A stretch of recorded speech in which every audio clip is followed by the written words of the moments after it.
BYJU'S. BYJU'S has recruited large numbers of people for their marketing. The marketing or a lot of the marketing will happen not by BYJU'S employees who have become confirmed as their employees. A lot of it happens at the stage of the recruitment. While they are being recruited, while they have not been, there's a lot of off the books kind of activity that these boys and girls are made to do. They are taught, they are trained in a certain way of marketing. That's not legal.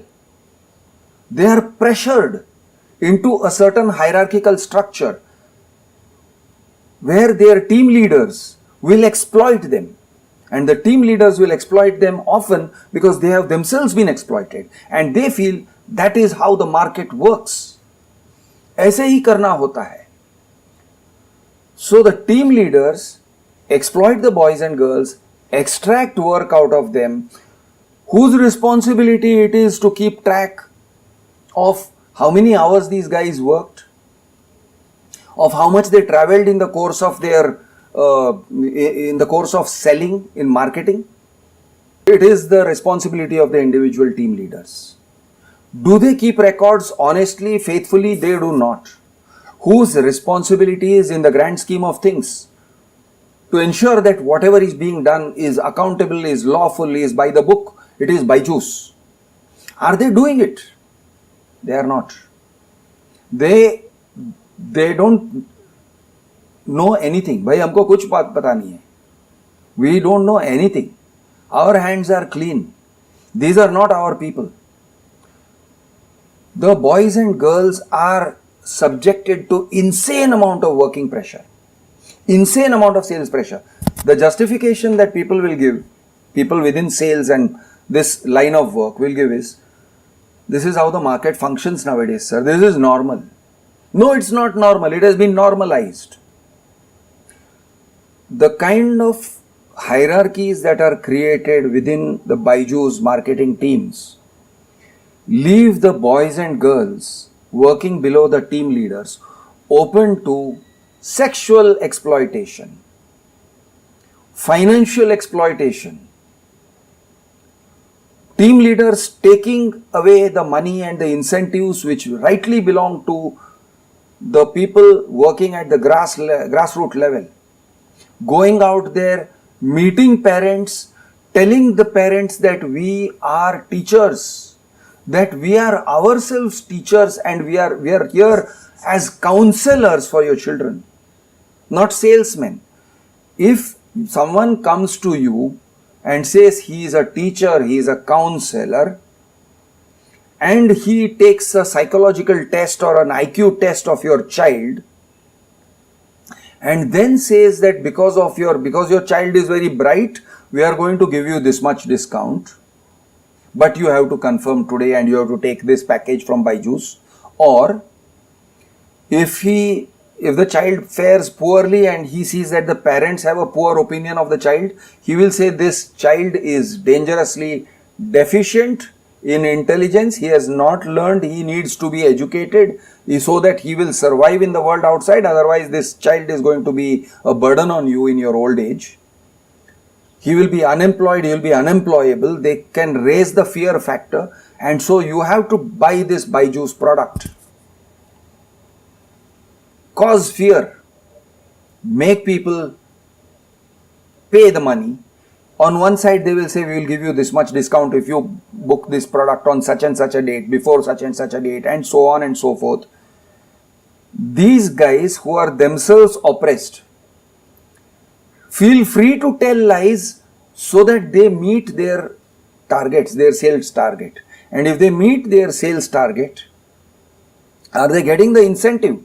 Not necessarily. Are they going to be in the organization after telling so many lies? Most of them are not there in the organization. They will have moved on. And when the parents call these people, they are not there.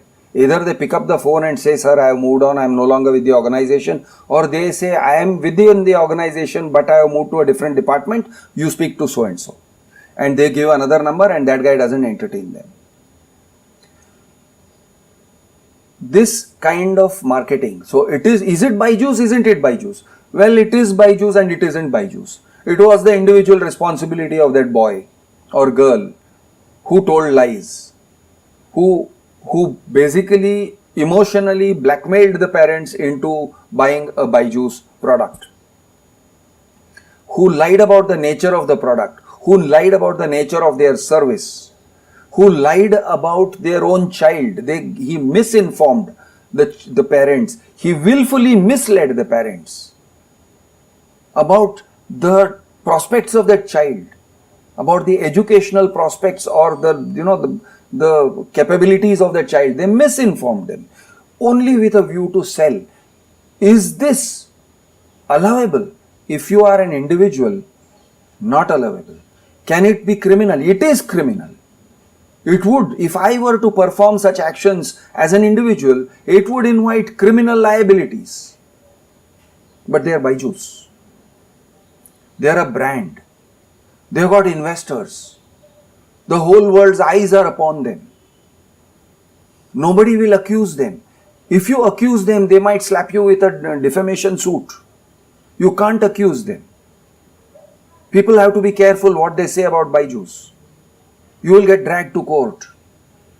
This is the kind of immunity that corporates have because they are corporates. Because they will not have to come to court. Their lawyers will come to court. They will drag you to court. They will drag your ass to court. But they will not come into court. So BYJU'S was my second example of corporate unaccountability. What they are doing is widely recognized.